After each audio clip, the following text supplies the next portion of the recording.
آج کے بیان سے متعلق ایک اور اہم بات سمجھ لیں. میں نے بتایا تھا نا کہ کربلا کے واقعے سے ہر شخص اپنا مطلب نکالنے کی کوشش کرتا ہے. کچھ لوگوں نے اس کو صحابہ کے بغض نکالنے کی کوشش کی ہے اس پہ، جیسے میں نے بتایا اعتراض کرتے ہیں کہ باقی سارے صحابہ کہاں تھے. کچھ لوگوں نے اس پہ بھی خوارج کی تائید کے لیے بھی یہ واقعہ پیش کرتے ہیں کہ آج کے مولوی حکومت وقت کے خلاف کھڑے کیوں نہیں ہوتے. سیدنا حسین تو کربلا کے میدان میں کھڑے ہوئے اور پھر بغاوت کے فضائل سنانا شروع کر دیتے ہیں کہ ریاست کے خلاف نکلو، بغاوت کرو. سیدنا حسین رضی اللہ تعالی عنہ بغاوت کے لیے نہیں نکلے تھے. بغاوت کا مطلب مسلح لڑائی. صرف اور صرف تفتیش احوال کے لیے آپ کا سفر تھا، عراق کا تفتیش احوال کے لیے، بغاوت کے لیے نہیں تھا. اس کی سب سے بڑی دلیل یہ کہ کوئی بھی شخص جو لڑائی کے لیے نکلے وہ خواتین اور بچوں کے ساتھ کبھی بھی ٹریول نہیں کرتا. جبکہ کربلا میں سیدنا حسین رضی اللہ تعالیٰ عنہ کے ساتھ پاک دامن اہل بیت کی باپردہ مستورات اور بچے بھی موجود تھے. اسی وجہ سے ہم کہتے ہیں کہ سیدنا حسین کا قتل انتہائی مظلومانہ تھا. اس کی مظلومیت اس وجہ سے بڑھ گئی ہے کہ آپ کی نیت لڑائی کی نہیں تھی، بغاوت کی نہیں تھی. تو اس لیے آج ملک میں بہت سے لوگ دھماکے کر رہے ہیں، بہت سے لوگ اسٹیٹ کے باغی بنے ہوئے ہیں اور لیبل لگاتے ہیں کہ حضرت حسین نے بھی تو یہ سب کچھ کیا تھا. حضرت حسین نے یہ سب کچھ نہیں کیا تھا جو آپ کر رہے ہیں. ملک میں بدامنی پھیلانا، اسٹیٹ کے خلاف دھماکہ، ہاں احتجاج کرنے کا حق سب کو ہے. اسٹیٹ کے خلاف اگر اسٹیٹ کوئی ظلم کر رہی ہے کس نے منع کیا احتجاج کرنے سے؟ اور یہ لوگ احتجاج بھی نہیں کرتے. اس لیے ٹی وی پہ جو کچھ اسکالرز آ کے بڑی بڑی باتیں کر رہے ہیں نا، ایک اسکالر نے کہا موسیٰ علیہ السلام بھی تو فرعون کے مقابلے میں آئے تھے، تو یہ مولوی لوگ کیوں نہیں آتے؟ موسیٰ علیہ السلام فرعون کے محل میں جا کے فرعون کو نصیحت کی تھی آپ نے، تلوار لے کے نہیں گئے تھے فرعون کے دربار میں سر قلم کرنے کے لیے اور دھماکے کرنے کے لیے. تو علماء تو یہ کام بھی کر رہے ہوتے ہیں، حکمرانوں سے ملتے ہیں، ان کو سمجھا بھی رہے ہوتے ہیں، اور یہ لوگ وہ کام بھی نہیں کر رہے جو حضرت موسیٰ نے کیا تھا، اور پیکج وہ دے رہے ہیں جو حضرت موسیٰ نے نہیں کیا. امت کو پیکج وہ دے رہے ہیں جو موسیٰ علیہ السلام نے کیا ہی نہیں ہے، اور کام اتنا بھی نہیں کر رہے جتنا موسیٰ علیہ السلام نے کیا تھا. کبھی ان ٹی وی والے اسکالر سے پوچھو کہ کبھی کسی ایک حاکم، وزیر اعظم، صدر، آرمی چیف کسی کے پاس گئے ہو اسے سمجھانے کے لیے؟ یہاں بیٹھ کے یہ بڑے بنے ہوئے ہوتے ہیں، منہ کے فائر پھینک رہے ہوتے ہیں لمبی لمبی، اور برا بلا کہہ رہے ہوتے ہیں ہمیں، یہ کچھ نہیں کر رہے. یہ تم کیا کر رہے ہو؟ تم بھی تو منہ کے فائر کر رہے ہو ٹی وی میں بیٹھ کے. اس کو جہاد تھوڑی کہتے ہیں جو تم کر رہے ہو. آج کل میرے خلاف ایک پورا جو ہے نا گروپ سرگرم ہوا ہے، اور وہ گروپ میرے بیانات نکال کے، جس میں یہ کہہ رہا ہوں کہ حاکم ظالم ہو یا عادل ہو، ہر صورت میں آپ نے اس کی اطاعت کرنی ہے، آپ اس کے خلاف خروج نہیں کر سکتے. اس میں حدیثیں بھی پیش کر رہا ہوں، کسی کے پاس حدیث کا جواب نہیں ہے، بس بزدلی کے تانے کہ یہ بزدل ہو گئے ہیں. بھائی ہم بزدل نہیں ہو گئے، ہم اسٹیٹ کو بچانا چاہتے ہیں. حاکم کی اصلاح میں ایسا کام کرنا جس سے اسٹیٹ کے ٹکڑے ہو جائیں، بے گناہ لوگ قتل ہونا شروع ہو جائیں، یہ حرام ہے، ناجائز ہے. میں نے نہیں حرام قرار دیا، پیغمبر صلی اللہ علیہ وسلم نے اس عمل کو حرام قرار دیا ہے. تبھی صحابہ، تابعین، تبع تابعین نے حاکم ظالم ہو یا عادل ہو سب کو برداشت کیا ہے، سب کو برداشت کیا ہے.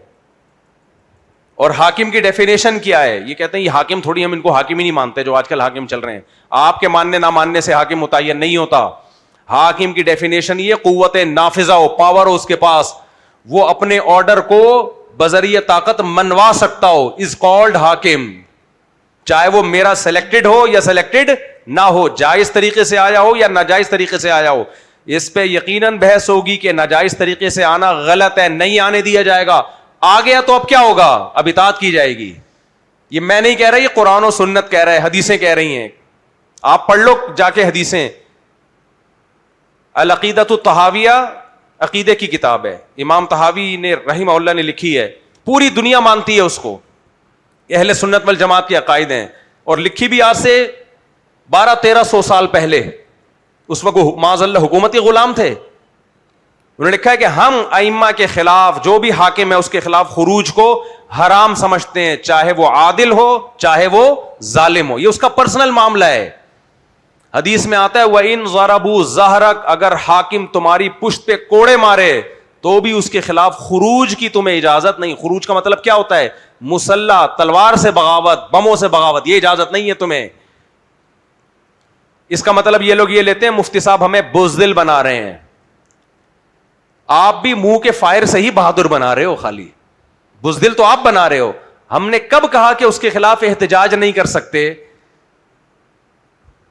اپنی استطاعت کے بغیر اس کو سیدھا کرنے کی کوشش نہیں کر سکتے, یہ ہم نے کب کہا؟ ہم کہہ رہے ہیں تلوار مت اٹھاؤ اسٹیٹ, کیونکہ حاکم اچھے برے آتے جاتے رہتے ہیں.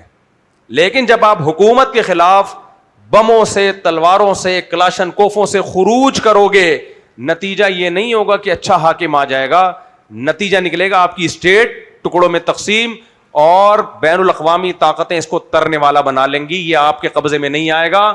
یہ ایسا پھل ہے درخت پہ چڑھ کے جس کو آپ توڑ تو رہے ہو لیکن نیچے بالٹی کسی اور نے رکھی ہوئی ہے. یہ ٹوٹ کے آپ کی جھولی میں نہیں, یہ کس کی جھولی میں گرے گا؟ یہ غیروں کی جھولی میں گرے گا. یہ تو یہ پیغمبر صلی اللہ علیہ وسلم کی حدیث ہے. چاہے سعودی عرب کی حکومت ہو, بادشاہت ہے, اس کے خلاف تلوار اٹھانا ہم جائز نہیں سمجھتے. اور یہ جو ہمیں درباری سرکاری کہہ رہے ہیں نا, کہتے ہیں ناجائز حکومتوں کو سپورٹ کرتے ہیں, تم کیا کر رہے ہو؟ تم بھی تو ٹی وی میں بیٹھ کے منہ کے سے فائر کر کے یونیورسٹیوں کے طلبہ کا دماغ خراب کر رہے ہو, ملک سے نفرت پیدا کر رہے ہو. اس کے علاوہ تم کر کیا رہے ہو؟ تم کون سا خروج کر رہے ہو؟ نہیں آئی سمجھ میں بات؟ یہ خروج ہے ٹی وی میں بیٹھ کے بیان دینا, سوائے اس کے کہ ینگسٹر کا ذہن خراب کرنا, ملک سے محبت کے بجائے نفرت پیدا کرنا. اس کے علاوہ کچھ بھی حاصل نہیں ہے اس بحث کا. تو جو اسلامی ملک رہ گئے ہیں, خدا کے لیے ایک خلیفہ پہ جمع کرنے کے لیے اس لیبل سے ان کو تباہ مت کرو. جتنے خلیفے ہیں مارکیٹ میں اتنے رہنے دو, جتنے بچے ہوئے ہیں نا کنٹری, ان کو بچاؤ. ایک صاحب نے میرے خلاف بیان ریکارڈ کروایا, میں نے کہا حدیث میں آتا ہے, صحیح حدیث ہے مسلم کی, کہ جب مسلمانوں کا کوئی حاکم بن جائے تو اس کے خلاف جو بھی کھڑا ہو قتل کر دو اس کو, کائن من کان, جیسا مرضی ہو. کیا مطلب؟ پہلے والا برا اور نیا جو کھڑا ہو رہا ہے نا وہ نیکی کیوں نہ ہو, تو اس نئے کو کیا کر دو؟ قتل کر دو. کیونکہ ایک پر جب آ گئے ہیں, یہاں کھڑے ہونے سے مراد الیکشن میں کھڑے ہونا مراد نہیں ہے, تلوار لے کے جو اس کے خلاف بغاوت پہ آ رہا ہے, تو باغی کو کیا کر دو؟ قتل کر دو. یہ میرے الفاظ نہیں ہیں, سید الانبیاء کے الفاظ ہیں. وہاں اس نے کہا کہ یہ حدیث ایک خلیفہ کے بارے میں, پوری دنیا میں جب مسلمانوں کا ایک خلیفہ بن جائے تو اس خلیفے کے خلاف جو کھڑا ہوگا اس کو قتل کر دو. ابھی ایک خلیفہ ہے کہاں؟ مسلمانوں میں پوری 1400 سالہ تاریخ میں بنو امیہ کے بعد کبھی بھی ایک خلیفے پہ مسلمان جمع ہوئے ہی نہیں ہے. اندلس کی خلافت الگ تھی اور بنو عباس کی خلافت الگ تھی. 1000 سال سے زیادہ تو ایسے ہی چلے ہیں. مغل بادشاہوں کی حکومت الگ تھی, تو کسی نے فتویٰ نہیں دیا کہ مغل بادشاہوں کے خلاف بغاوت کرو تاکہ یہ اندلس, وہ بنو عباس اور یہ جو ہماری پرانی خلافتیں چلی آ رہی ہیں, خلافت عثمانیہ تھی نا, اس کے پہ جمع, خود خلیفہ عثمانیہ نے ایسے فتویٰ نہیں دیا. اس لیے کہ علماء نے لکھا ہے کہ جب مسلمان دنیا بھر میں پھیل گئے تو ان کا ایک خلیفہ پہ جمع ہونا عملی طور پر ناممکن ہے, پریکٹیکلی ممکن نہیں ہے. یہ پریکٹیکلی یہ ممکن نہیں ہے, کیونکہ اتنا دور دور تک ایک خلیفہ پہ اتنی بڑی خلافت قائم ہو, یہ کیسے ممکن ہے؟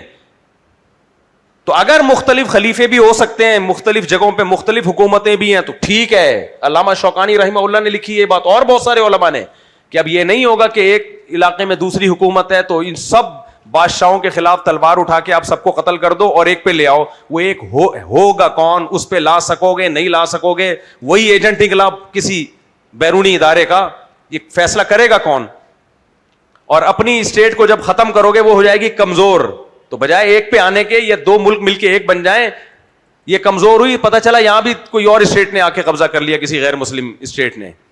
تو اس لیے جتنے اسلامی کنٹری رہ گئے ہیں ان کو متحد کرنے کی کوشش ضرور کریں, ایک بلاک بنائیں, متحد ہو جائیں, محبت سے رہیں, لیکن زبردستی ان کو ایک بادشاہ ایک امیر کے تحت لانے کی کوشش تلوار کی طاقت سے کرنے کی کوشش کی تو یہ ایک خلیفہ نہیں آئے گا. یہ اگر ابھی 50 خلیفے ہیں تو یہ 50,000 خلیفے ہو جائیں گے مارکیٹ میں. سمجھ میں آ رہی ہے بات؟ یہ وہی بات ہے جو میں اہل حدیثوں سے کہتا ہوں کہ 4 فقہ ہیں نا, یہ کہتے ہیں قرآن حدیث کے نام پہ ایک کرو, یہ 4,000 ہو جائیں گے, ایک نہیں ہوں گے. کیونکہ اہل حدیثوں میں ہر شخص کا ایک الگ فقہ ہے, ہر اہل حدیث ایک امام ہے اپنے مسلک کا, وہ دوسرے کی بات نہیں مانتا, اس سے فتویٰ لو وہ اس کی بات نہیں مانے گا. تبھی آپ نے ٹیلی ویژن, میں اہل حدیث کو اہل سنت والجماعت میں داخل سمجھتا ہوں, اتنا کچھ مخالف بولنے کے باوجود بھی. یہ مطلب نہیں ہے کہ وہ کوئی جہنمی ہے, لیکن جس ٹریک پہ وہ لے کے چل رہے ہیں نا امت کو متحد کرنے کے, وہ متحد کرنے کا ٹریک سوٹیبل نہیں ہے, اس سے متحد نہیں ہوں گے, ٹوٹتے چلے جا رہے ہیں. متحد وہی ہوں گے جو 1400 سال سے جو طریقہ چلا آ رہا ہے کہ چاروں ائمہ برحق ہیں, چاروں میں سے کسی ایک کو فالو کرو بس. اب تحقیق کے نام پہ نئے نئے مجتہد مارکیٹ میں لانے کی کوشش مت کرو. تبھی آپ نے دیکھا ہوگا ٹی وی میں کبھی 2 اہل حدیث عالم ایک ساتھ نہیں بیٹھتے, کیونکہ اگر ڈیبیٹ ہوگی نا دونوں کا رائے الگ الگ ہوگی. 2 بریلوی بیٹھ جائیں گے, 4 دیوبندی بیٹھ جائیں گے, 2 اہل حدیث کبھی نہیں آئیں گے. اہل حدیث کا ایک ہی نمائندہ آئے گا, کیونکہ وہیں 20 مسائل ایسے ہیں, وہ اہل حدیث کچھ اور کہے گا, وہ کچھ اور, وہ کچھ اور, تو یہ امت 4 کے بجائے 4,000 فرقوں میں تقسیم ہو جائے گی. تو ایسے ہی جو کہہ رہے ہیں نا ساری دنیا میں مسلمانوں کا ایک خلیفہ ہونا چاہیے, آج کل یہ تحریکیں یونیورسٹیوں میں چل رہی ہیں, ہم یہ ختم کریں گے بادشاہی نظام اور الیکشن والا نظام, ایک خلیفہ آئے گا, ایک خلیفہ. اس ایک خلیفہ کے چکر میں اپنے ملک میں دھماکے, اپنے ملک کی نفرت لوگوں کے دلوں میں, ہم نے ان ظالموں سے جان چھڑانی ہے, ایک خلیفہ. بھائی چھڑاؤ, الیکشن کے ذریعے چھڑانے کی کوشش کرو جو طریقہ مارکیٹ میں چل رہا ہے. آپ کہہ سکتے ہو ہم جمہوریت کو فروغ دیں, جمہوریت میں لعنت بھیجتا ہوں 100 دفعہ, میں نہیں مانتا, لیکن پریکٹیکلی آپ کے پاس اس کے علاوہ کوئی آپشن ہے ہی نہیں. دیکھو ایک مجھے مثال دو, ایک آدمی کو زنا کا خطرہ ہے, اس کے لیے لڑکی میسر ہے, اہل کتاب, عیسائی لڑکی ہے, کرسچن لڑکی ہے, نہیں نکاح کرتا تو اور کوئی رشتہ اس کے لیے اویلیبل ہے ہی نہیں, 20 سال تک چانس ہے کہ نہیں ہوگا. اب وہ کہہ رہے ہیں میں اسی کرسچن لڑکی سے کر لیتا ہوں, زنا سے تو بچوں گا, گھر تو بنے گا, میرا اولاد تو ہوگی. آپ کہہ رہے یار کرسچینٹی کو تم اسلام پہ ترغیب دے رہے ہو, مسلم لڑکی کو چھوڑ کے کرسچن سے کر رہے ہو. وہ کہے گا بھائی میرے پاس اس کے علاوہ اور کچھ اویلیبل ہے ہی نہیں, تو میں کیا کروں؟ میں ترجیح تھوڑی دے رہا ہوں اسلام پہ کسی کرسچن کو, میرے پاس اس کے علاوہ کوئی آپشن ہے ہی نہیں. تو شریعت کہتی ہے some thing is better than nothing. آپ کے ملک میں آپ کے پاس جمہوری طرز کے علاوہ کسی کو سلیکشن کرنے کا آپشن ہے ہی نہیں. جب نہیں ہے تو پھر یہ بحث کے جمہوریت کفر ہے یا فلانا ہے ڈمکانا, یہ بیکار کی باتیں ہیں, ٹائم ویسٹنگ ہے اور کچھ بھی نہیں ہے. آپ اس نظام کو تبدیل ہی نہیں کر سکتے, آپ کے پاس ہے کیا؟ ہاں ٹی وی میں بیٹھ کے تبدیل کر سکتے ہو جو یہ لوگ کر رہے ہیں. ٹی وی میں بیٹھ کے جمہوریت کفر ہے, ہم یہ نظام لائیں گے, ہم یہ نظام لائیں گے. ایک تحریک ہے دنیا میں خلافت کی تحریک, پوری دنیا میں خلافت کی تحریک, اور وہ ہمارا اور آپ پر محنت نہیں کرتی, وہ اسلامی ملکوں کے فوجیوں پہ محنت کر رہے ہیں وہ لوگ, اور یونیورسٹیوں کے اپر لیول کے لوگوں پہ محنت کر رہے ہیں. آپ کی ایک کریم تیار ہوتی ہے یونیورسٹیوں میں جو ملک کی خدمت کرے گی, ملک کو ترقی دے گی. فوج میں کریم تیار ہوتی ہے جو فوج ملک کے لیے لڑے گی. اس کریم پہ محنت کر رہے ہیں کہ بغاوت کرو اور پاکستان میں خلافت لے کے آؤ, مصر میں خلافت لے کے آؤ, عراق میں خلافت, یہ سارے اسلامی ملکوں میں, سعودی عرب میں بھی شاید ہو. آپ کو پتہ ہے اس خلافت کی تحریک کا مرکز کہاں ہے؟ برطانیہ میں. جو ہماری خلافت کا گلا گھوٹنے والا تھا. ان نوجوانوں سے میں کہتا ہوں خدا کے بندو تم غلط استعمال ہو رہے ہو. کہتے ہیں نہیں قرآن میں خلافت کا نہیں ہے, ہمیں حکم نہیں ہے خلیفہ ہونا چاہیے. تو میں جواب میں کہتا ہوں تمہاری, ہم جو قرآن میں یہ بھی تو ہے جو بس میں ہے وہ کرو, جو آپ کے بس میں, موسیٰ علیہ السلام کے بس میں نہیں تھا فرعون کی حکومت کا خاتمہ کر دینا, ان کے بس میں تھا زبانی دعوت دینا, انہوں نے دی. خاتمہ کس نے کیا؟ اللہ نے. معجزے دکھائے اللہ نے. آپ کے بس میں جو ہے آپ وہ کریں, معجزے کس پہ چھوڑ دیں؟ آپ اللہ پہ چھوڑ دیں, وہ اللہ کرے گا, وہ آپ کرنے کی کوشش نہ کریں. آپ 313 کا بدر میں 1000 سے مقابلہ یہ نبی کے ارادے سے نہیں ہوا, یہ ایک اتفاقی واقعہ تھا. معجزے کس نے دکھائے اس میں؟ اللہ نے. اللہ نے معجزے دکھائے ہیں اس میں, ورنہ حکم نہیں ہے کہ 313,000 سے جا کے لڑیں, یہ آرڈر نہیں ہے, یہ ایک اتفاقی لڑائی تھی. تو اب یونیورسٹیوں میں اور آج کل ایسے سوشل میڈیا پہ اسکالرز آ رہے ہیں, ہمیں بھی درباری سرکاری بول رہے ہیں کہ بغاوت کے خلاف ہیں یہ لوگ, خروج کے خلاف ہیں یہ لوگ, اور بزدل ہیں. تم سب سے بڑے بزدل ہو, اس لیے تم صرف کلپ بناتے ہو بیٹھ کے اور تھیلا بھی کچھ نہیں کرتے. تم نکلو باہر, کچھ کرو تاکہ تمہیں اٹھائے اور تمہاری چمڑی ادھیڑے, جس طرح تمہارے ماننے والوں کی چمڑیاں ادھیڑتے ہیں وہ لوگ جن کو تم بیوقوف بناتے ہو. ان کی خود کی چمڑی کبھی نہیں ادھڑتی. ہوتا یہ کہ ایجنسیاں ٹریس کر رہی ہوتی ہیں, ان کو اٹھاتی ہیں کہ ہاں اور کتنے خلیفے تیرے کو چاہیے مزید بتا. ان کے سافٹ ویئر اپڈیٹ نہیں ہوتے. اپڈیٹ کس کے سافٹ ویئر ہوتے ہیں؟ جو نیچے. ان کے کیوں نہیں ہوتے؟ ایجنسیاں دیکھ رہی ہوتی ہیں کہ اس ٹائپ کے جتنے لوگ ہیں نا پہلے جمع ہونے دو سارے, ایک ہی دفعہ میں سب کو کھڈے لائن لگائیں گے. تو یہ نوجوانوں کی, یونیورسٹی کے لڑکوں کی زندگیاں تباہ کر رہے ہیں, برباد کر رہے ہیں خلافت کے نام پہ. سمجھ میں آ رہی ہے بات کہ نہیں آ رہی؟ ہمارا ملک ہے پاکستان, حکمران اچھے آئیں برے آئیں, سب سے پہلے ہم نے اپنے ملک کی حفاظت کرنی ہے. ہم بے غیرت لوگ نہیں ہیں, ہم غیرت مند ہیں, اپنے ملک سے محبت کرنے والے لوگ ہیں. جیسا غربت ہو, مہنگائی ہو, گٹر کے ڈھکن ہے, نہیں ہے, ملک سب سے پہلے. اور یہ ملک اسلامی ملک ہے. پھر وہی مضمون لوٹا دوں میں, لوگ کہتے ہیں اسلامی کہاں سے آ گیا, میں اور آپ مسلمان کہاں سے آ گئے؟ ہمارے سارے کام مسلمانوں والے ہیں کیا؟ پھر بھی مسلم ہیں یا نہیں ہیں؟ کیوں؟ ہم نے کلمہ پڑھ کے التزام کیا ہے, اللہ سے وعدہ کیا ہے اللہ کوئی کام تیری مرضی کے خلاف نہیں کریں گے, یہ وعدہ کیا ہے. پھر اگر کر رہے ہیں تو گنہگار ہیں, مسلم ہیں گنہگار ہیں.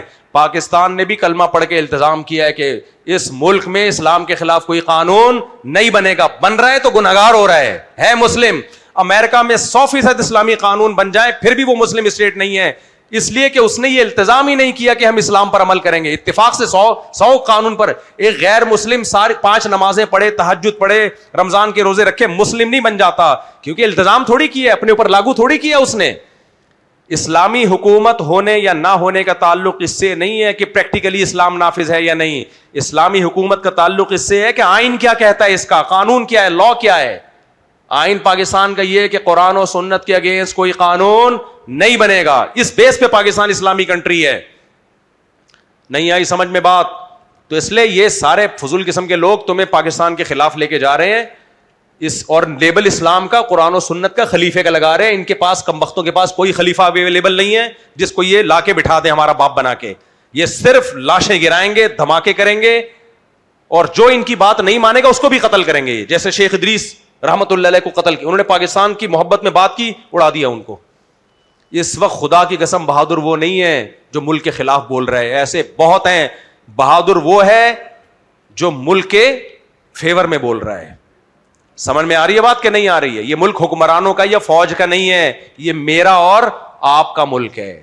فوج میں اچھے بھی آئیں گے, برے بھی آئیں گے, لیکن جہاں ملک کے دفاع کی بات ہوگی میں نے اور آپ نے فوج کا ساتھ دینا ہے. لڑائی میں الیکشن کی بات نہیں کر رہا, سسٹم کی بات نہیں کر رہا. جہاں لڑائی کی بات ہوگی ہم سب کس کے ساتھ ہیں بھائی؟ فوج کے ساتھ ہیں, جو بھی ہو, کیونکہ بچانا ہے وہ تو انر. تو میں اور آپ کیا بچائیں گے؟ ہمارے پاس کیا ہے لڑنے کے لیے؟ تو اس لیے جو منہ کے فائر آ رہے ہیں نا, ہر 4 دن کے بعد کوئی کلپ آیا ہوا ہوتا ہے. مفتی صاحب نے بولا ہے, حدیث میں آتا ہے حبشی غلام بھی مسلط ہو جائے تو بغاوت مت کرو, اس کی اطاعت کرو. یہ دیکھو مفتی صاحب ہمیں کیا سکھا رہے ہیں, ان کرپ حکمرانوں کی اطاعت, اور یہی تو درباری پن ہے. او بھائی یہ میں نہیں, یہ میں حدیث پیش کر رہا ہوں.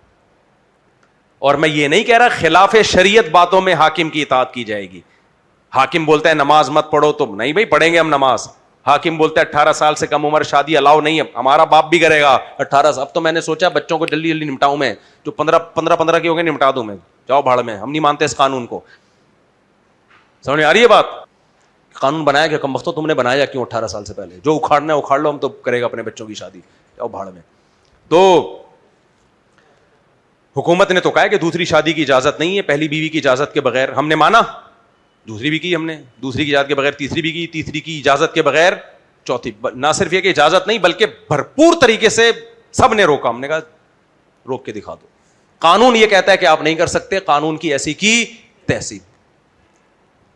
تو غیر شرعی قانون تھوڑی مانا جاتا ہے. جہاں انتظام مینجمنٹ سے جس چیز کا تعلق ہے تو آپ کو حکومت کے لا کو فالو کرنا پڑے گا, چاہے عمران خان ہو, چاہے شہباز شریف ہو, چاہے آرمی چیف ہو, چاہے کوئی بھی ہو.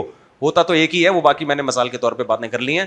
جو بھی حاکم ہوگا ناجائز ہو یا جائز ہو, اسلام میں حاکم کی ڈیفینیشن یہ ہے جس کے پاس ملک چلانے کے لیے ڈنڈا ہو. ڈنڈا فی الحال ایک ہی کے پاس مجھے نظر آتا ہے, باقی 3 پیس سوٹ ٹائی میں آ رہے ہوتے ہیں, ٹش پش کر کے بیٹھ رہے ہوتے ہیں. پاور پریکٹیکلی جس کے پاس ہوگی آپ کا حاکم وہ ہوگا. ہاں یہ اعتراض ضرور اٹھاؤ کہ ناجائز طریقے سے آیا ہے, غلط طریقے, وہ کرو آپ بحث, اور آئندہ کسی کو ناجائز طریقے سے مت آنے دو. لیکن جب آ گیا تو کیا ہوگا؟ آ گیا تو کیا ہوگا؟ اسلام بھائی دین فطرت ہے, قیامت تک کی رہنمائی کر کے گیا ہے. اسلام کہتا ہے غلط طریقے سے مت آنے دو, آ گیا ہے اب اطاعت کرو. کیوں؟ خون خرابہ نہ ہو. بعض چھوٹی برائی کو بڑی برائیوں سے بچنے کے لیے برداشت کیا جاتا ہے. یہ عقیدے کی کتابوں میں مسئلہ ہے. ائمۃ الجور ہوں, ظالم حکمران ہوں یا عادل, ہم متحد رہیں گے اطاعت میں, اس کے خلاف تلوار نہیں اٹھائیں گے. اس کے ذاتی معاملے کو کس پہ چھوڑ دیں گے؟ اللہ پہ چھوڑ دیں گے, اللہ انتقام لے گا اس سے. ہاں, کلمۃ حق عند السلطان الجائر, حدیث میں آتا ہے سب سے بڑا جہاد ہے ظالم بادشاہ کے سامنے حق بات کہنا. یہ والا جہاد ہم کرتے رہیں گے. اس کے سامنے کوئی غلط بات ہے اس کے منہ پہ بتائیں گے کہ یہ غلط ہے, تلوار نہیں اٹھائیں گے, اطاعت سے ہاتھ نہیں کھینچیں گے. یہ منع ہے, اطاعت کرنی ہے, لیکن غلطی ہے اس کے منہ پہ. یہ لوگ منہ پہ بتا بھی نہیں رہے کم وقت, یہ ٹی وی میں بیٹھ کے ہیرو بنے ہوئے ہوتے ہیں, کلپ بنا رہے ہوتے ہیں بیٹھ بیٹھ کے. منہ پہ بول کے دیکھو, پتہ چلے گا تمہیں, وہیں سے چماٹ آئے گا. پھر بولو دوبارہ, پھر پتہ چلے گا تمہارے اندر دم کتنا ہے. تو اس لیے میرے بھائی یہ جتنے خلیفے مارکیٹ میں آ رہے ہیں نا خلافت کے نام پہ کہ امت میں خلافت قائم کرنی ہے, یہ نہیں کریں گے خلافت سوائے خون خرابے کے. امت کا خمیازہ بکھرے گا, امت ٹوٹے گی. اور ان میں بہت سے مخلص ہیں, لیکن ان مخلص لوگوں کو نہیں پتا کہ ان کے پیچھے تانے بانے اسلام دشمن قوتوں کے ہاتھ میں ہے. اسلام دشمن کنٹریز جانتے ہیں کہ مسلمانوں کو کہاں کہاں سے توڑا جا سکتا ہے. ان کو پتا ہے کہ اتنے سارے ملک ہم نے خلافت عثمانیہ توڑ کے بنا دی ہیں, ابھی بھی ان کو یہ کھٹک رہے ہیں, کہہ رہے ہیں یہ اور زیادہ ٹوٹنے چاہیے. تو ٹوٹنے کا طریقہ یہ کہ جوڑنے کی بات پہ توڑو ان کو. ٹوٹنے کا طریقہ کیا ہے؟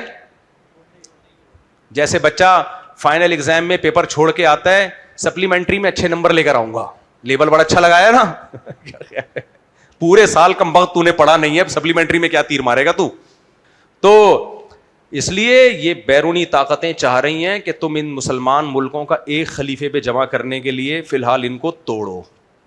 تو یہ لیبل لگے گا کہ خلافت پہ جمع ہو رہے ہیں, لیکن اس لیبل پہ جو رہی صحیح طاقت ہے اس کی بھی واٹ لگ جائے گی. اس لیے میرے بھائی سعودی عرب بھی ہمارا ہے, ہم نے اس کی بھی حفاظت کر. ایک صاحب کہنے لگے آپ سعودی عرب کی بادشاہت جو ناجائز بادشاہت ہے اس کو سپورٹ کر رہے ہو. میں نے کہا بادشاہت ہے, جائز ہو یا ناجائز ہو, لیکن جب ایک چیز ہو گئی ہے تو اسلام کہتا ہے اس کو برداشت کیا جائے گا. بادشاہ میں کوئی خرابی ہو جا کے آپ آرام سے اس کے سامنے بیان کریں. ریاست کے خلاف چاہے سعودی عرب ہو یا کوئی بھی ریاست ہو, تلوار اٹھانے کی اجازت نہیں ہے آپ کو, قطعاً اجازت نہیں ہے. اس سے ٹوٹ جائے, خون خرابہ ہوگا اور کچھ بھی نہیں ہوگا. تو اچھا کمال کی بات یہ ہے, وہ میں ٹاپک لمبا ہو جائے گا, بس اس کو میں ختم کر دوں. یہ یاد رکھنا کہ بنو امیہ کے خلاف جب بنو عباس کی بغاوت ہوئی تھی نا, تو اس کے بدلے میں بنو امیہ کی حکومت اندلس میں قائم ہو گئی تھی. اس وقت کتنے خلیفہ تھے ٹوٹل؟ یہ بات میں کر رہا ہوں گا 1100-1200 سال پرانی. 1200 سال سے ایک خلیفہ اب تک نہیں ہوا ہے مسلمانوں کا. بڑے بڑے خطوں پہ حکومتیں رہی ہیں.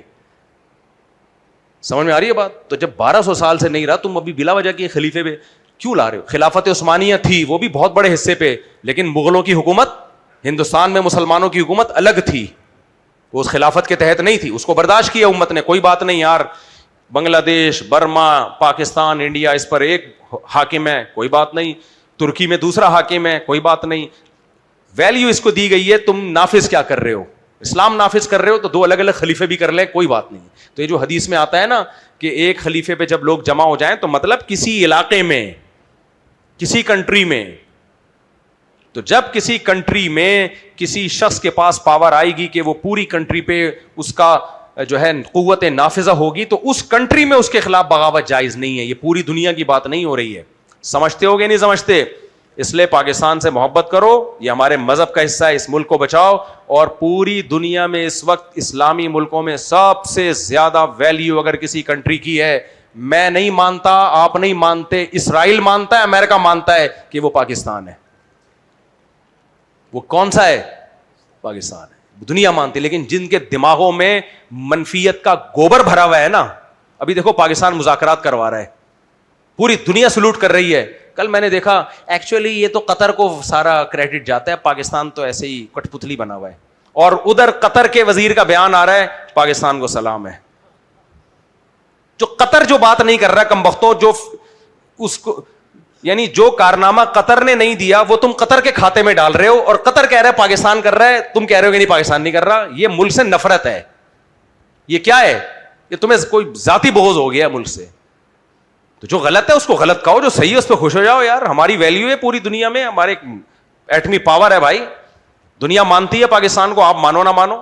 اور ہماری ایک بہت بڑی پاور ہماری آبادی ہے, اور دنیا مان رہی ہے کہ ابھی ہر جگہ انڈیا کی آبادی گرنا شروع ہو گئی ہے. آپ کی اطلاع میں کے لیے عرض ہے, انڈیا کی گورنمنٹ مختلف علاقوں میں, انڈیا کی گورنمنٹ نے اعلان کیا ہے ایک بچے پہ 30,000 روپے, ایک بچے پہ 40,000 روپے دیں گے جو بچہ پیدا کرے گا. بعض ریاستوں میں یہ قانون بن رہا ہے. کیوں؟ انڈیا کی آبادی کیا ہو رہی ہے؟ بولو, گر رہی ہے. آپ کو پتا ہے جب آبادی گرتی ہے کتنا بھیانک نتیجہ نکلتا ہے اس کا. آبادی گرنے کا مطلب بچے کم پیدا ہو رہے ہیں, اس کا مطلب بوڑھے زیادہ ہو رہے ہیں. Ten ten ten ten. یہ خود ایک اتنا خطرناک کام ہو رہا ہے نا, اس کا نتیجہ یہ نکل رہا ہے کہ یہ بچے جو جب آبادی گرے گی بوڑھے زیادہ ہو جائیں گے, بچے کم ہو جائیں گے, اور پھر ملک پہ بوڑھوں کا بوجھ ہوگا, کمانے والے کم, کھانے والے اور بیمار اور کھانسنے والے زیادہ. ہمارے یہاں ایک بوڑھا کھانس رہا ہوتا ہے, پوتے نواسے بیٹے بیٹیاں مل کے اس کی کھانسی کے جراثیم کو ڈیوائڈ کر رہے ہوتے ہیں, آپس میں سب ڈیوائڈ کر رہے ہیں. کیا خیال ہے؟ ایک کے ذمے اب دادا کی کھانسی کا شربت ہے, ایک کے ذمے پیناڈول ہے, ایک کے ذمے ان کو ہاسپٹل لے کے جانا ہے. کیا خیال ہے؟ ایک کے ذمے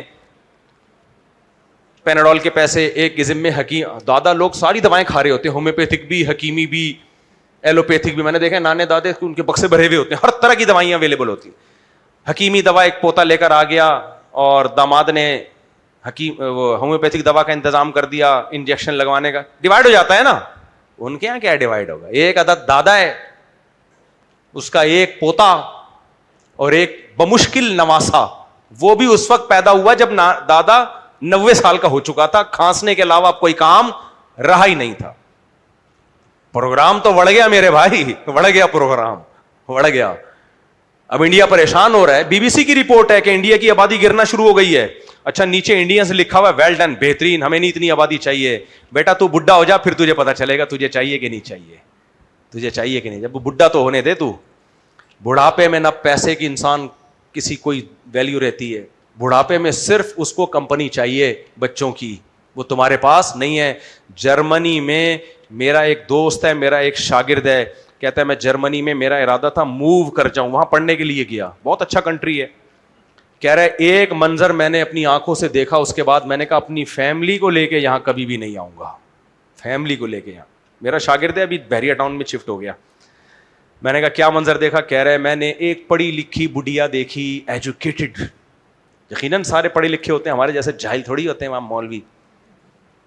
لوگ مجھے کہہ رہے تھے کہ اس کے اتنے بچے ہیں, مولوی بنائے گا سب بچوں کو, اور کیا بنائے گا. کاش سارے بچے مولوی بن جائیں یار, ہماری تو تمنا ہے, اللہ کرے سارے ہی مولوی بن جائیں. سبحان اللہ, یہ تو ہمارے لیے فخر کی بات ہے یار. ہمیں تو ڈر لگ رہا ہے پتہ نہیں کون کیا کیا بنے گا. خیر, تو وہ کہہ رہا ہے میں نے وہاں جرمنی میں ایک ایجوکیٹڈ بڑھیا کو دیکھا, ساری ایجوکیٹڈ ہی ہوتی ہیں, اپنے دور کی کوئی بڑی رہی ہوں گی. وہ بڑھیا کی واکر میں ایک بچی, پوتی نواسی ہوگی, گرینڈ ڈاٹر. کہہ رہے ہیں میں نے وہاں, میں نے بھی دیکھا ہے, یہ صرف اس نے نہیں دیکھا. بڑھیوں کے پاس کوئی کمپنی دینے کے لیے نہیں بیٹھا ہوتا. وہاں بڑھیاں ہوتی ہیں بال کٹا کے نا, چھوٹے چھوٹے اتنے اتنے بال, جیسے محمد جمشید کے بال دیکھیں کبھی آپ نے, کیونکہ بال بنانے والا کوئی نہیں ہوتا. ہمارے یہاں تو سارا دن پوتیاں نواسیاں بہویں دادیوں کے سر میں جومیں تلاش کر رہی ہوتی ہیں بیٹھ کے, غیبتیں سننے کے لیے الگ بچے ہوتے ہیں. کیا خیال ہے؟ فساد کے لیے الگ ہوتے ہیں. یہ سب دادی کو ہر قسم کا مال مارکیٹ میں اویلیبل ہوتا ہے. لاڈ پیار کے لیے الگ بچے ہوتے ہیں.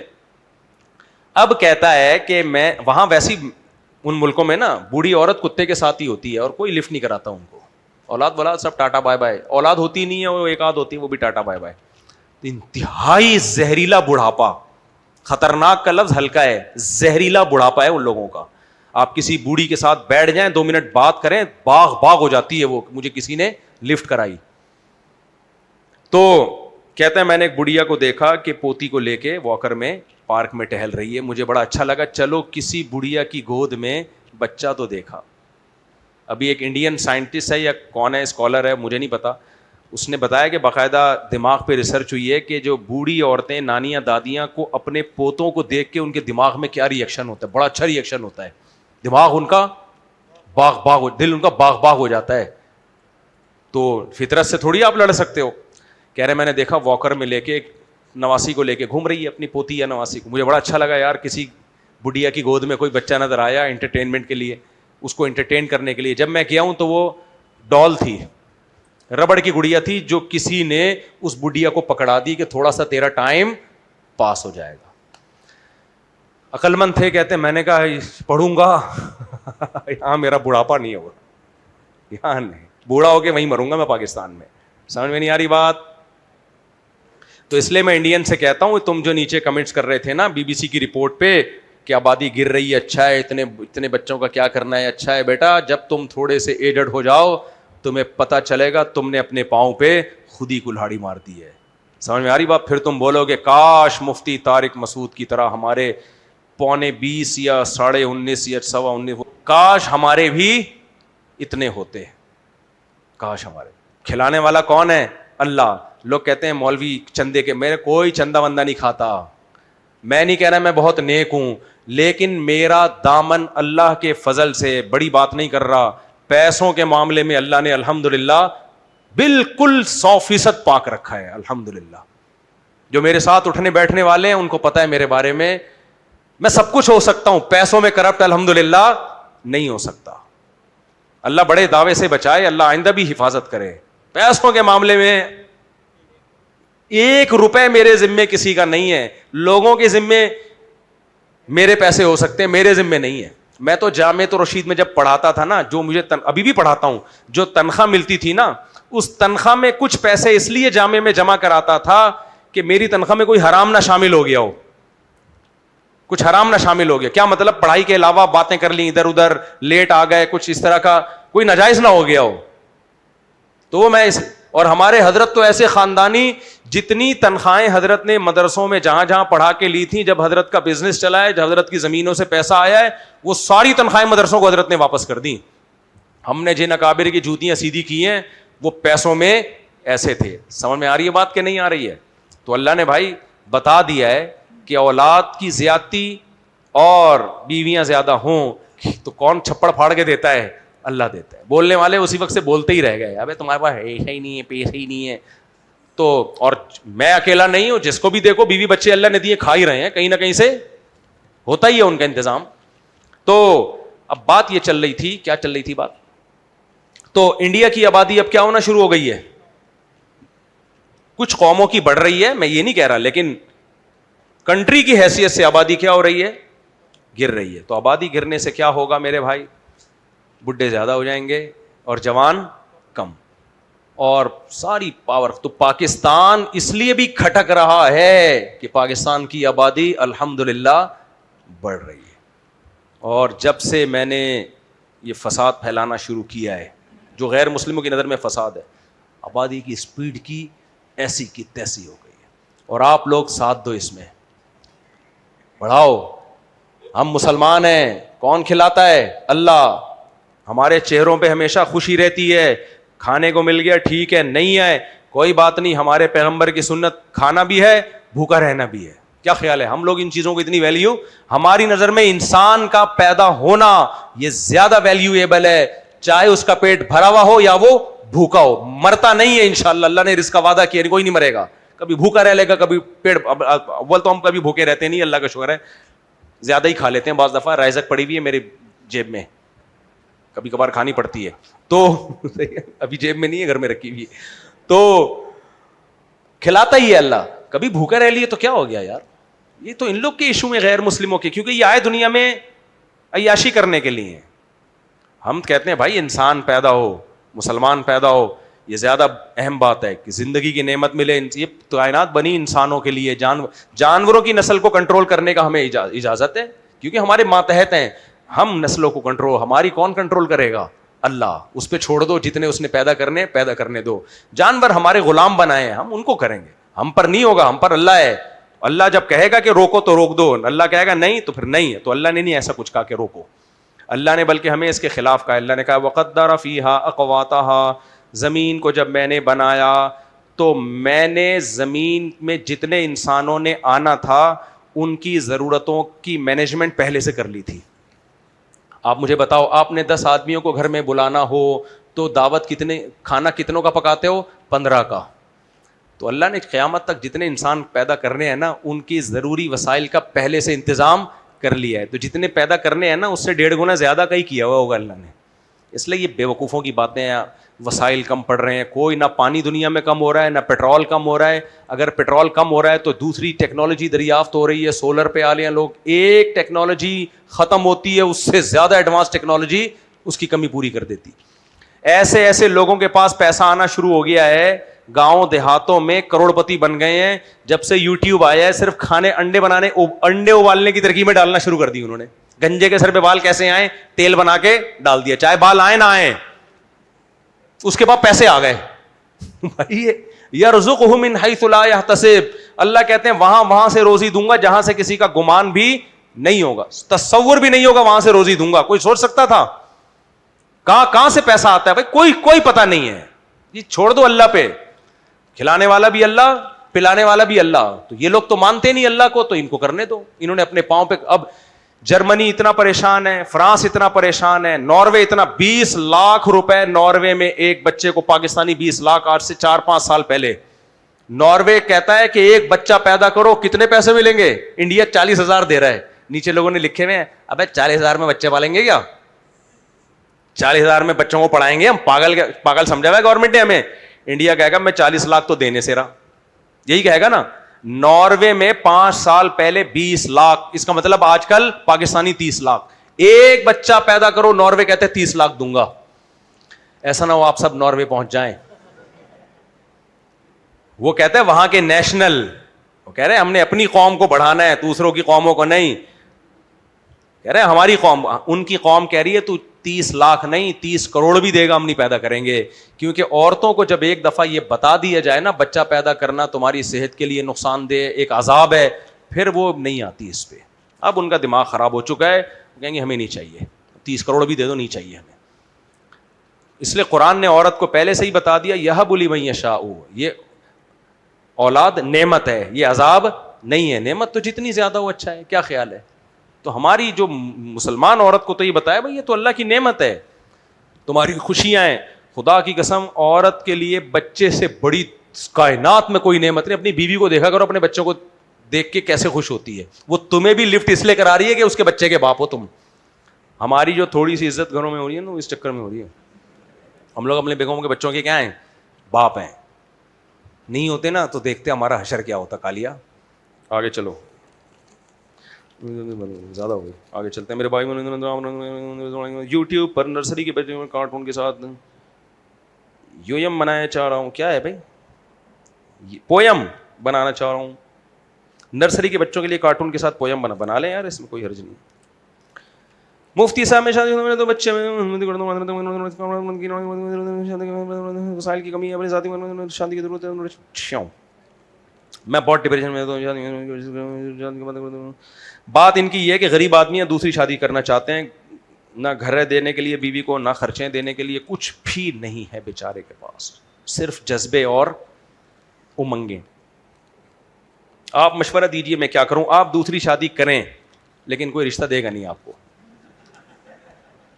بھائی اسلام میں ہر ایک کے لیے دعوت ہے, غریب کو بھی حکم ہے کرو بھائی, تم کر سکتے ہو تو کر لو, لیکن سوال پیدا ہوتا ہے آپ کو دے گا کون, بس یہ ہے. تو آپ کریں, آپ 4 کریں, لیکن مسئلہ سب سے پہلے یہ ہے کہ جہاں بھیجو گے بولیں گے بھائی کہاں رکھے گا, تو ان کو تو یہ شریعت نے رائٹ دیا ہے. دیکھو عجیب بات ہے, اللہ نے مرد کو حکم دیا غریب ہو تو بھی کرو, کیسے زبردست تعلیم ہے. تم ٹرائی کرتے رہو, ہو سکتا ہے کوئی تم سے بھی زیادہ غریب ہو, لیکن عورت کو حکم دیا کوئی نکاح کا پیغام بھیجے تو دیکھ لو کہ تمہاری مالی حیثیت کے حساب سے افورڈ بھی کر سکتا ہے نہیں. قرآن میں آتا ہے فقیر ہوگے اللہ اپنے فضل سے غنی کر دے گا, نکاح کرو.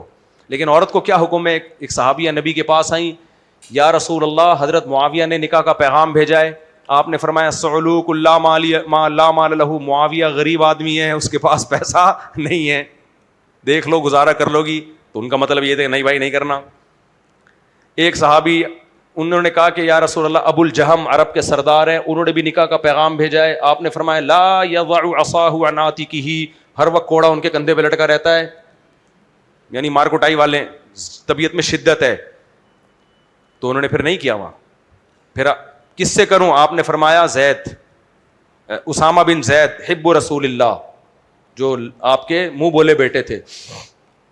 تو اس سے بھی پتہ چلتا ہے کہ رشتے کراتے ہوئے غیبت بھی جائز ہے. اگر کسی میں کوئی عیب ہو, آپ سے کوئی مشورہ لے رہا ہے تو بتا دینا چاہیے. آپ جس سے یہاں نکاح کا پیغام بھیجا ہے سٹے لگاتا ہے, وہ احتیاط کریں. تو یہ غیبت نہیں کہلاتی. تو نبی نے بتا دیا کہ وہ شدت ہے ان کے, عورتوں پہ بہت سخت ہیں وہ. اور حضرت معاویہ کے بارے میں بتایا سب کچھ ہے لیکن پیسے نہیں ہیں. تو اس لیے اگر کوئی لڑکی کسی رشتے کا انکار کرے پیسے نہ ہونے کی بیس پہ, تو اس میں کوئی حرج ہے نہیں. لوگ اس پہ بہت سیخ پا ہو جاتے ہیں, مجھے آ کے کہہ رہے ہوتے ہیں اسلام میں تو پیسے کی کوئی ویلیو نہیں ہے. میں نے کہا تیرے بیٹی کے لیے جب تیرا رشتہ آئے گا نا, تو بھی اس کو کہنا کہ پیسے بالکل بھی نہیں ہے, یہ لے جا تو, کوئی بات نہیں. رکھے گا کہاں؟ فٹ پاتھ پہ, کوئی بات نہیں. بندہ شریف ہونا چاہیے بس بھائی, بندہ بھی شریف ہو تبھی تو شریعت میں کفو ہے. لڑکی کا نکاح اس کے اسٹینڈرڈ کا ہوگا. یہ نہیں ہو سکتا کہ آپ بالکل کسی لو کوالٹی کے گھر میں رہتے ہیں اور پیغام بھیج رہے ہیں 1000 گز کے بنگلے میں ڈیفینس میں کہ مجھے وہاں شادی کرنی ہے. ایک بھنگی سے کسی نے پوچھا تو شادی کیوں نہیں کرتا؟ اس نے کہا بادشاہ کی بیٹی سے کروں گا, میرا معیار بہت اونچا ہے.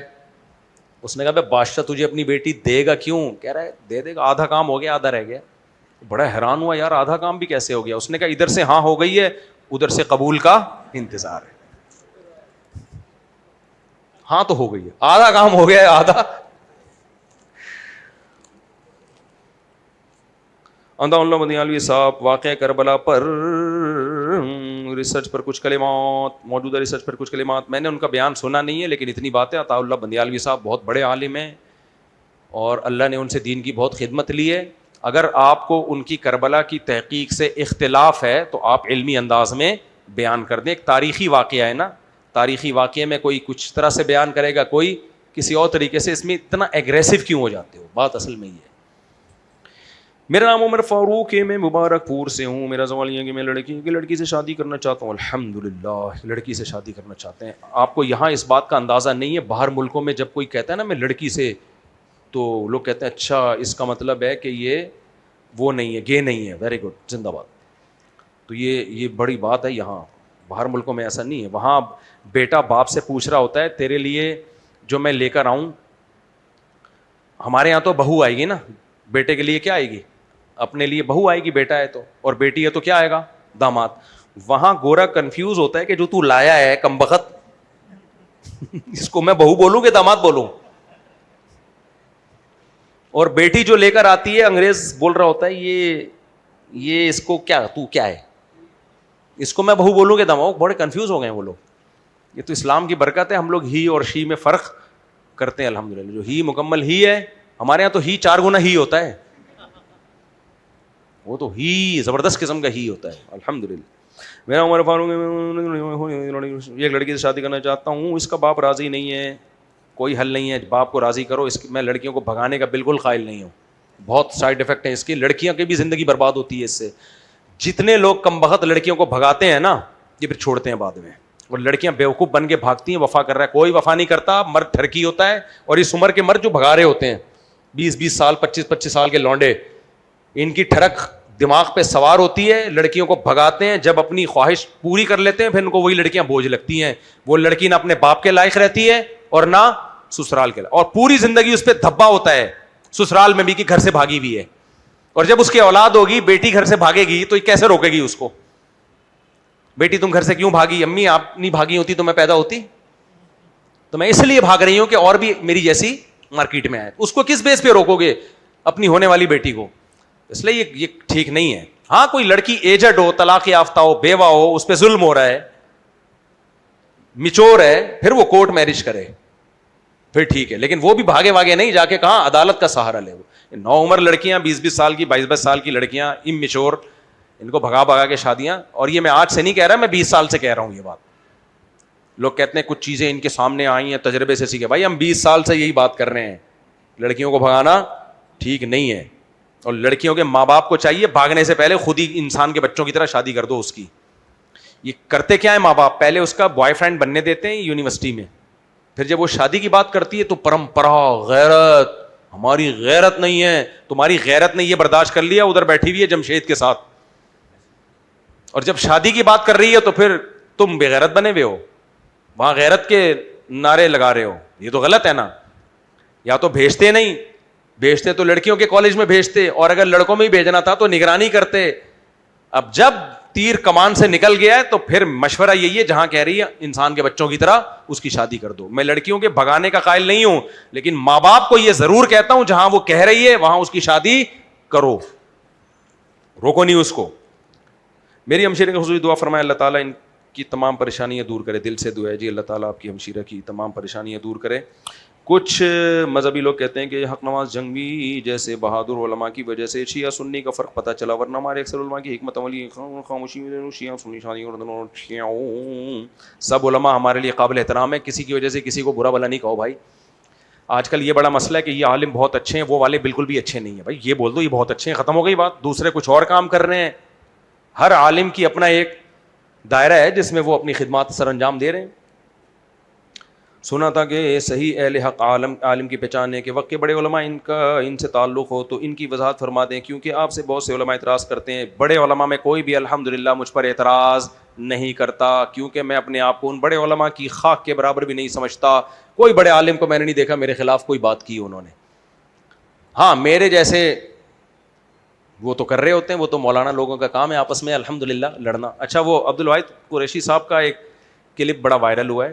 دو باتیں میں وضاحت کر دوں, میں تو وضاحت بھی نہیں کرنی تھی, یہ موضوع پھر بڑھ جاتا ہے. ایک تو میں نے جو کہا تھا نا کہ تل ابیب سے جادو ہو رہا ہے, کچھ زیادہ نہیں ہو گئی ہے, یہ میرا چلا تھا نا تل ابیب سے اور ایران سے. میں نے فوراً کیمرہ مین کو کہہ دیا تھا یہ کٹوا دو کلپ, کیونکہ یہ جائے گا تو پھر لوگ دو مولاناؤں کو لڑانے کی کوشش کریں گے.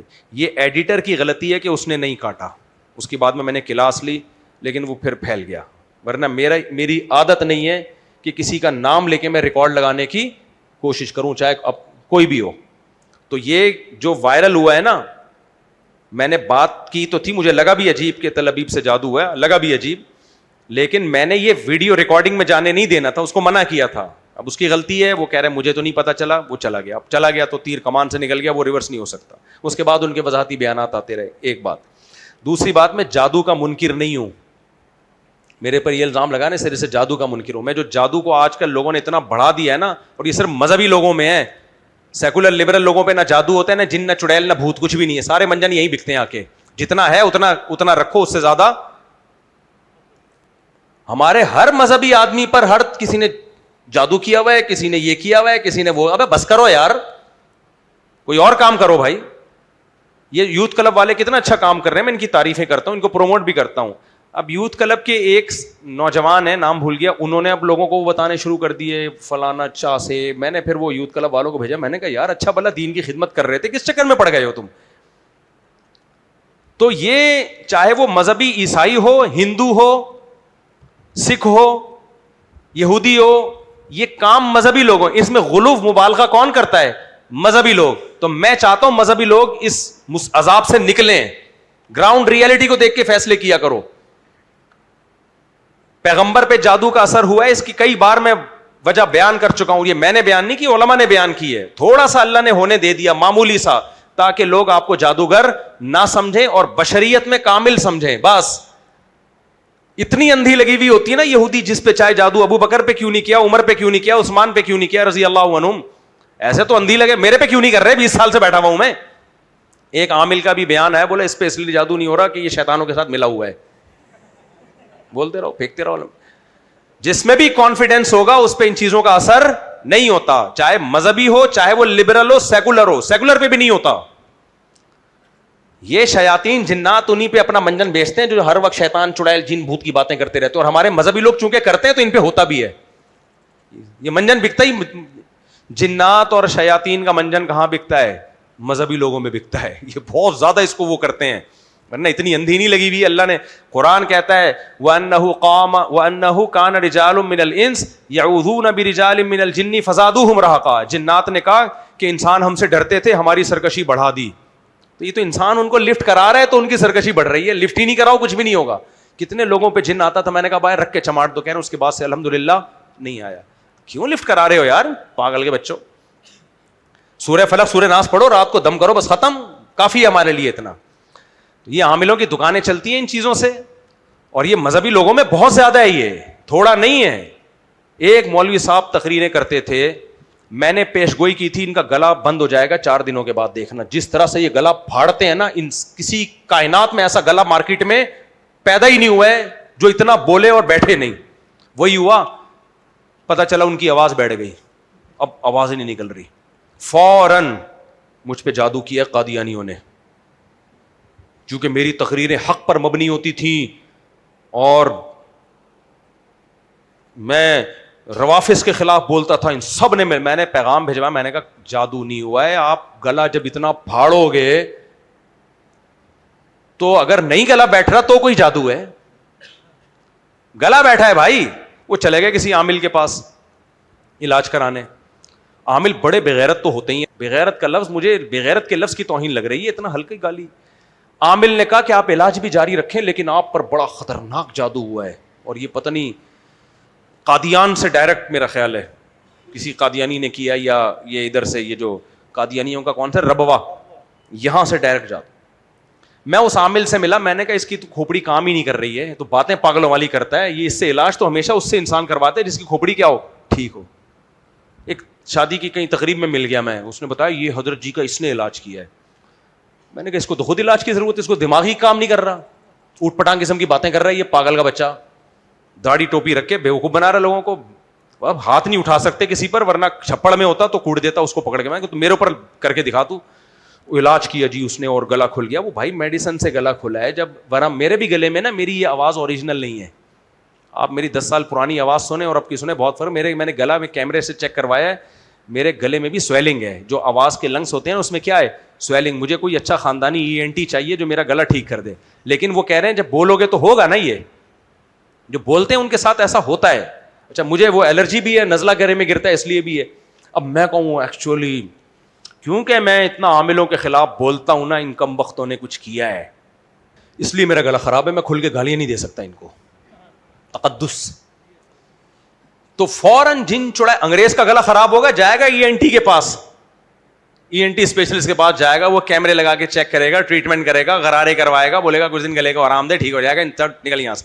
ہمارے کسی مولوی کا گلا خراب ہو نا, وہ یہ نہیں بولے گا کہ میں صبح شام گلا پھاڑ رہا ہوں, میں آئس کریمیں کھا رہا ہوں, اور میں ٹھنڈا پانی پی رہا ہوں, اور میں پکوڑے چٹنی میں بھگو کے, املی کی چٹنی ہو تو گلا تو پھر نہیں ہوگا تو کیا ہوگا. وہ کہے گا مجھ پہ کیا ہو رہا ہے, خطرناک قسم کے کیا ہو رہے ہیں, آسیب, چڑیلے, بھوتیں. تو یہ سب, یہ کسی ایک کی بات نہیں کر رہا, ہمارے سب لوگوں میں ہے یہ بیماری, سب لوگوں میں بیماری ہے. اور اس کا نتیجہ اتنا نکلتا ہے کہ عوام بھی, میاں بیوی کی لڑائی ہے, فلاں نے کچھ کیا ہوا ہے, اپنی غلطیوں کو ٹھیک کرنے کی کوشش نہیں کریں گے. ساس بہو کی لڑائی ہے, ساس یہ نہیں دیکھے گی کہ میری بد اخلاقی سے بہو ڈپریشن میں جا رہی ہے, وہ کسی عامل کے پاس لے جائے گی بہو کو. بہو یہ نہیں کہے گی کہ یہ ساس کو میں نے ٹینشن دی ہوئی ہے, نہ, وہ کسی عامل, کس نے کیا ہے, فلاں نے کیا ہے, فلیتے پلیتے. یہ کیا گند ہے یار, خدا کے لیے سزا. اللہ کا شکر ہے ہمارے الحمدللہ 19 بچے ہیں, ایک کے گلے میں تعویذ دکھا دو. ایک بچہ سسرال جاتا تھا, وہ سسرال والے گلے میں تعویذ ڈال کے میں ایسے کھینچ کے نکال کے پھینکتا تھا. وہ کہتے تھے نہیں نظر لگے گی. بھائی نظر سے بچنا تو ضروری ہے, اس کے لیے ہمارے نبی نے دعائیں سکھائی ہیں, بس ہمارے لیے وہ کافی ہیں. یہ فلیتے پلیتے الحمدللہ ہم نہیں کریں گے. تو اللہ کے شکر ہے آپ نظر نہ لگا دو, بس سب پھل پھول رہے ہیں. میرے سے اونچے قد ہو گئے میرے بچوں کے الحمدللہ. میں کہہ رہا ہوں تھوڑے سے تو نیچے ہوئے یار, تو بے ادبی ہے, گستاخی ہے, باپ سے بھی اوپر جا رہے ہو کھمبوں کی طرح. تو بدتمیزی کی انتہا ہے نا یار, یہ ہم نے پیدا کیا اور ہمارے باپ بن رہے ہو تم. خیر اللہ نظر بس سے بچائے. نظر برحق ہے, لگتی ہے, میں مانتا ہوں, لیکن بس اتنا کافی ہے انشاءاللہ ماشاءاللہ. اور جو نظر کی دعائیں ہیں وہ پڑھ لینی چاہیے. تو اب کیا ہے, ہم نے نہ کسی کے فلیتے ڈالے, نہ پلیتے ڈالے, نہ تعویذ, نہ گنڈے. اور میرے گھر سے تعویذ نکلتے بھی ہیں نا, کچھ لوگ رکھ کے چلے جاتے ہوں گے, کوئی لفٹ نہیں کراتا. میں یہ نہیں کہتا مجھ پہ جاپان سے کوئی اسپیشل, کیونکہ وہ تعویذ میں ایسے کیڑے مکوڑے ہوتے ہیں وہ جاپانی ہی سمجھ سکتا ہے, یہ چائنیز والا. اٹھا کے ہم نے کچرے میں پھینک دیا. میں کہا بھاڑ میں جائے بھائی ایسی کی تیسی. تو میں آپ لوگ کو بھی یہی بنانا چاہ رہا ہوں. سمجھ میں آ رہی ہے بات؟ میں جادو کا منکر نہیں ہوں, لیکن میں چاہتا ہوں آپ کا ایٹیٹیوڈ بھی کیسا ہونا چاہیے. اور وہ جو موسیٰ علیہ السلام کے خلاف جادو کیا تھا وہ بھی اس لیے اللہ نے ہونے دے دیا تھا کہ ایک مقابلہ ہو نا, ایک مقابلہ ہو. ورنہ جادوگر اس سے پہلے موسیٰ علیہ السلام کا کیوں نہیں بگاڑ لیا انہوں نے کچھ؟ اتنے ہزاروں جادوگر تھے, وہ دیکھ رہے تھے کہ ہم موسیٰ کو نبی نہیں مانتے, کچھ کر لیتے, کچھ بھی نہیں کیا انہوں نے. ایک اللہ نے مقابلہ کروایا ہے. اور یخیل الیہ من سحرہم انہا تسعی, وہ بھی قرآن کہتا ہے لاٹھیاں پھینکی ہیں سانپ بنی نہیں ہیں. مسمرزم کیا ہے, ایسا لگ رہا تھا جیسے سانپ ہیں, لگ رہا تھا حقیقت میں کچھ بھی نہیں تھا, ڈرامہ تھا ڈرامہ لگ رہا تھا, جس کو جو موسیٰ علیہ السلام کو بھی لگنے لگا. اور جب موسیٰ نے لاٹھی پھینکی ہے تو قرآن یہ کہہ رہا ہے وہ سانپ بن گئی تھی, وہ لگ نہیں رہا تھا. یہ فرق ہے جادو میں اور معجزے میں. تبھی تو جادوگر فوراً سردے میں گر گئے, بھائی یہ تو لگ نہیں رہی ہے, تو حقیقت میں سانپ بن گئی ہے. تو یہ مسمرزم ہوتا ہے ان کے کم بختوں کے, وہ ہوتے ہیں اٹھ پٹانگ حرکتیں کر رہے ہوتے ہیں. اس لیے جادوگر کو کبھی لفٹ نہیں کراؤ اور نہ ان چیزوں سے زیادہ ڈرو. تو بہرحال مفتی عبدالواحد قریشی کے خلاف میرا مقصد نہیں تھا کلپ بنانا. میں نے بات کی ہے, وہ کسی نے اٹھا کے کم بخت تو نہیں کہنا چاہیے, ہمارا ہی بھانجا ہے اپنا, وہ اس نے چلا دیا بغیر ایڈٹ کر کے. تو اب اگر میں نے کم بخت کہہ دیا نا تو وہ تو اور بہت چیزیں بھی نہ چلانا شروع کر دیں نا, تو وہ اس نے چلا دیا. تو ایک کلیئرٹی تو یہ ضروری ہے. سمجھ میں آ گئی بات؟ تو اس طرح مولویوں کو آپس میں میڈیا پہ مت لڑاؤ. اللہ عمل کی توفیق عطا فرمائے. کافی سارے سوالات باقی ہیں لیکن وقت بہت زیادہ ہو گیا ہے.